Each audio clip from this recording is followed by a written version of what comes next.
Hey, you want to make your Scratch project feel alive? Here's a trick in a minute that you can include in your project. First off, let me get my favorite sprite, the heart face. Now let's go to Events menu and drag a when green flag click block.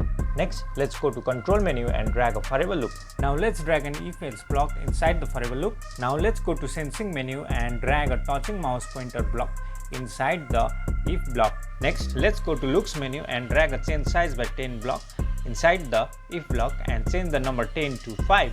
Now let's drag a set size to 100% block inside the else block. Now let's go to sounds menu and drag a player sound until block inside the if block below the change size by 5 block. Now let's see the output. Now let's drag the change pitch effect by 10 block from the sound menu below the play sound block inside the if block. Change the number 10 to number 1. Next, let's drag the clear sound effect block inside the else block. Now let's look at the final output. Boom! Now your project will feel pro.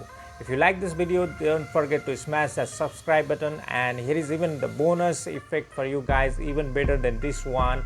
Follow along the tutorial and see you next time. Sayonara.